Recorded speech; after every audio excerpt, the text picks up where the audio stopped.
Semilir kidung puja sang baginda yang mampu menggetarkan hati para pecinta Nabi. Mudah-mudahan kita menyimpan syafaatnya kelak di hari kiamat.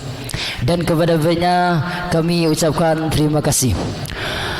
Hadirin yang berbahagia, acara yang selanjutnya yaitu Mau'idatul Hasanah kedua yang menempati acara keempat, yang akan disampaikan oleh Kiai Muhammad Ishaq Maulana yang berasal dari Banyuwangi, dan kepadanya waktu dan tempat kami persilahkan.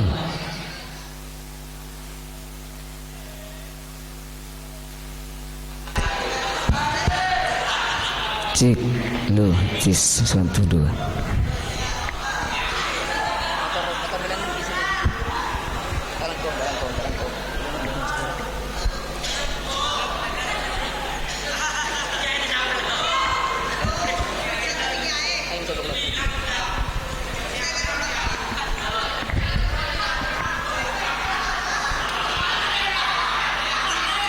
Assalamualaikum warahmatullahi wabarakatuh.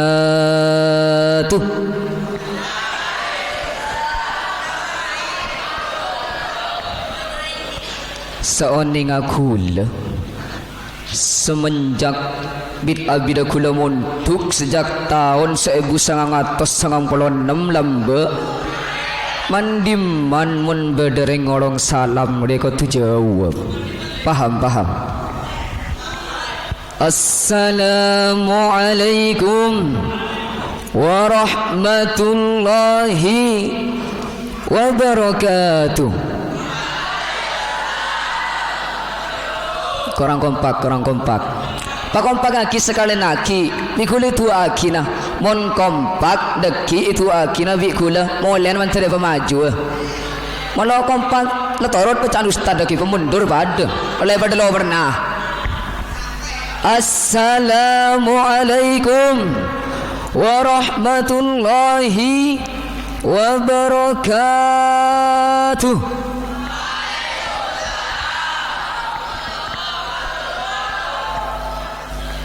Bismillahirrahmanirrahim.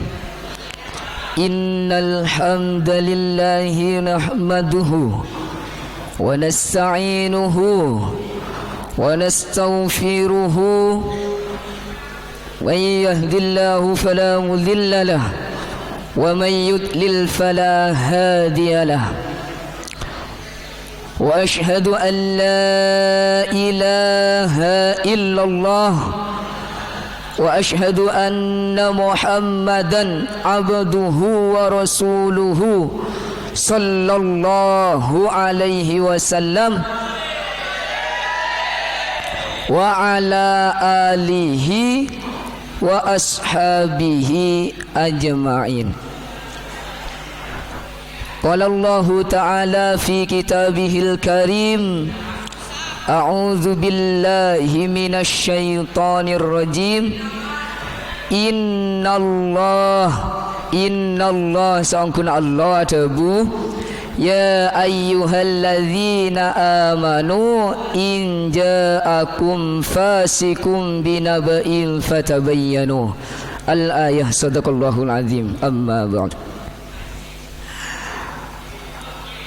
Para alim, para ulama yang sangat saya hormati juga saya ta'zimi, wabil khusus beliau Kiai Haji Zubair bin Kiai Haji Muntasar selaku pengasuh Pondok Pesantren Nurul Khalil beserta segenap majelis keluarga alladzina akramtuhum wa a'zamtuhum, juga segenap jajaran pengurus Pondok Pesantren Nurul Khalil mulai dari tingkat pusat sampai tingkat daerah, utamanya beliau Ustaz Khalili Al-Asqalani selaku Ketua Lajnah Muhadarah Pondok Pesantren Nurul Khalil atau yang mewakilinya yang saya hormati dan saya ta'zimi.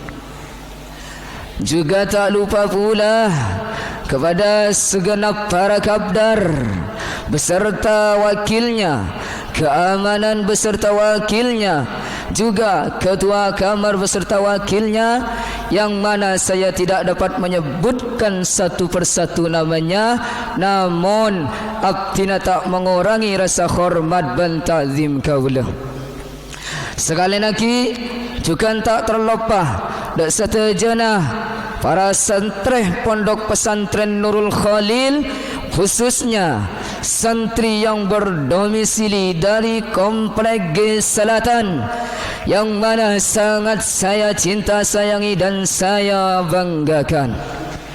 Juga khususnya satu kali lagi yang tak terlupakan kepada Bapak Sahibul Bait, pencetus adanya acara pengajian pada malam hari ini, yakni Bapak Ja'far Sudik Mulyana beserta segenap majelis keluarga yang saya hormati juga saya ta'zimi.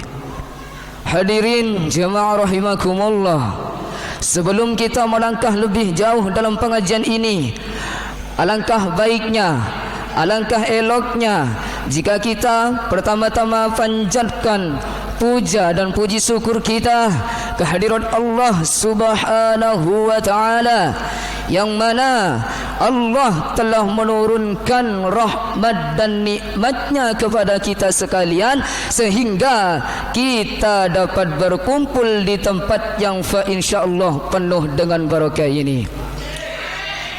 Dan untuk kedua kalinya, salawat ma'asalamihi, semoga tetap tercurahkan keharibaan kanjeng Nabi kita Nabi Muhammad sallallahu alaihi wasallam, yang mana beliau telah menangkis kita, beliau telah membawa kita dari kelamnya kejahatan jahiliyah menuju alam ilmiah, yakni dengan adanya Islam dan iman kepada Allah yang kita rasakan sekarang ini.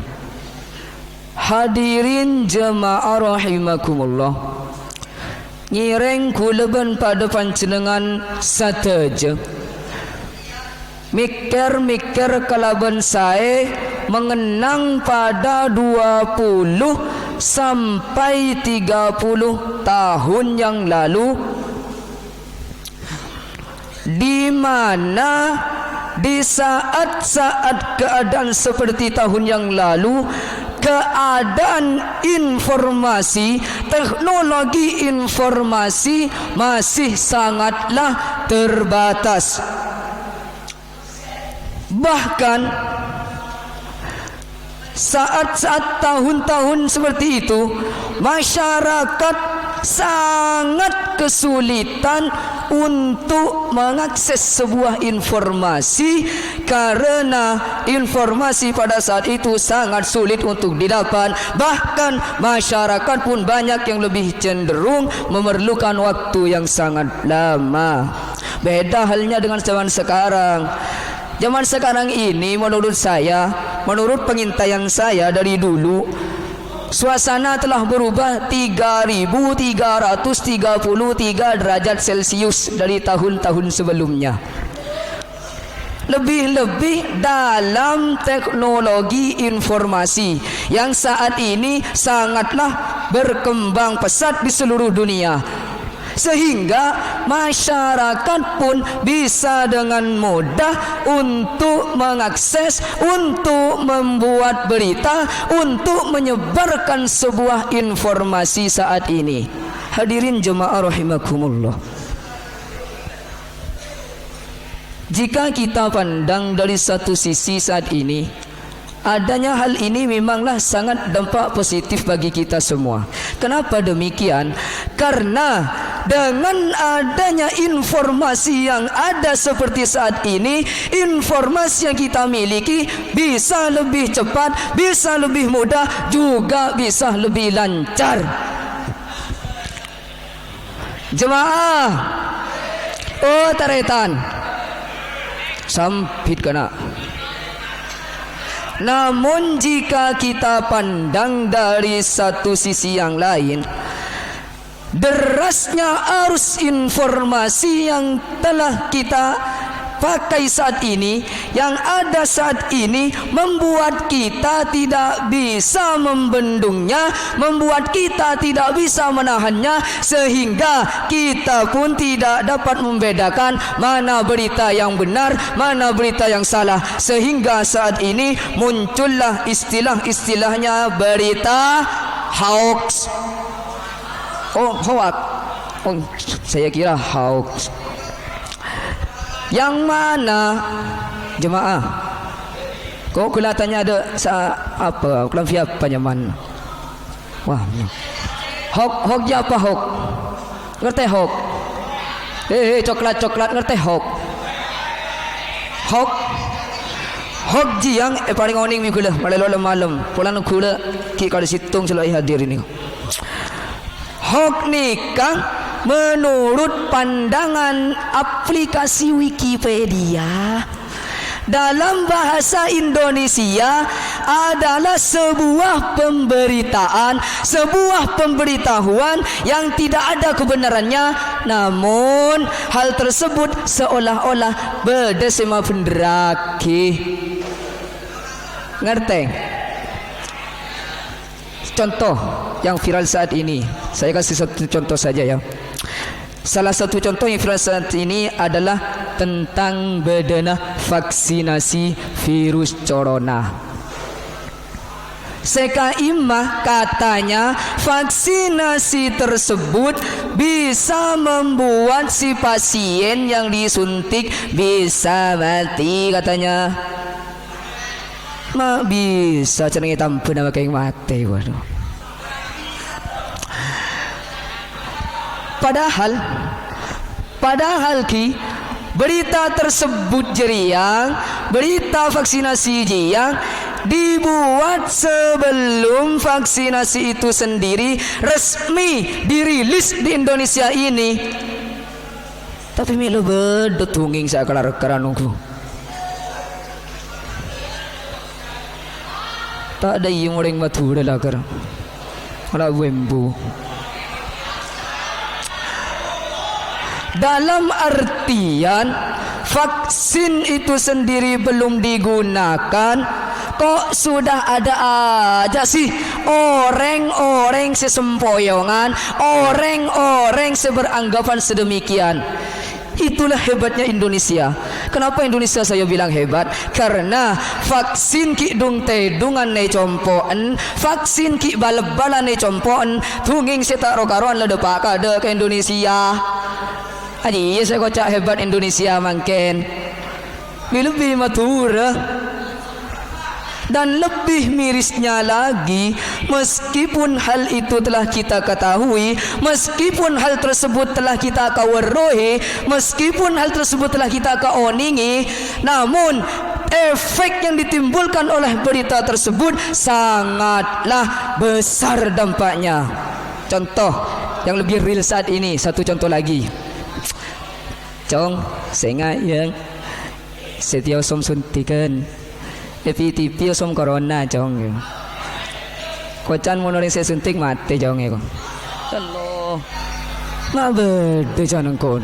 Mungkin akhir-akhir ini inilah yang sering kita dengar ketika kita saat dikirim. Dan bahkan ini jugalah yang menjadi bukti bahwa betapa besarnya, betapa kuatnya berita yang ditimbulkan oleh hoax tersebut. Jamaah, oh jamaah, ya pora Allah. Hadirin jemaah rahimakumullah. Hal tersebut memang telah dijelaskan dalam Al-Quran, yang mana ketika itu orang-orang munafik datang dengan membawa sebuah kabar, namun hal tersebut harus ada tabayun. Cong acong, se takotak celeng warga F kisah. Takotak celeng ngerti tabayun cong. Sudah ada nih kan nih. Takotak celeng lengki nih kasih mis semacam manisun. Ngerti tabayun nak. tabayun ni kaki adalah sebuah kejelasan lanjutan. Seka imah maksudnya lamba orang-orang munafik datang membawa kabar, maka mereka dimintai sebuah kejelasan lanjutan. Dah kejelasan lanjutan dia seeko cak tabayun. Ngerti? Acong ngerti? Kalau ngerti kecumpuk deh gigi paling oning. Sesuai dengan firman Allah yang dicatatkan dalam Al-Quran, Bismillahirrahmanirrahim, Ya ayyuhalladzina amanu in ja'akum fasikum binaba'il fatabayyanu. Seartiipun, wahai orang-orang sepada iman, wahai orang-orang yang beriman, apabila ada seorang yang fasik datang kepada kalian semua dengan membawa sebuah kabar, maka telitilah kabar tersebut asal kebenarannya.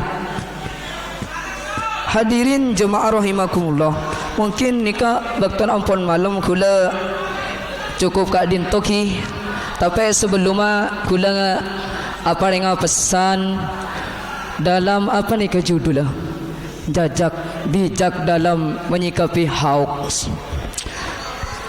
supaya kita tidak menjadi orang yang selalu menyebarkan berita hoax.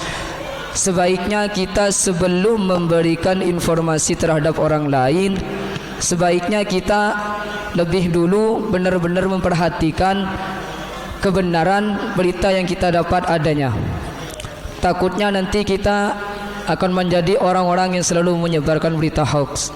Memang di dunia ini menyebarkan sebuah informasi atau membagikan sebuah informasi itu sangat baik, bahkan itu sangat penting dalam kehidupan kita. Tapi betul kaulah nyon supaya tengate dalam menyebarkan berita seampun apa semakin nikol musim berita bohong. Thank you. Moga-moga apa saya sampai aki hutan kaula panika bisa manfaat pada pancingan siteja, dan moga-moga pancingan siteja bisa ngerti bisa faham ada apa saya sampai aki hutan kaula siteja. Apabila terdapat kesalahan dari saya pribadi, mohon maaf yang tiada batasnya. Wassalamualaikum warahmatullahi wabarakatuh. Waalaikumsalam warahmatullahi wabarakatuh. Itulah barusan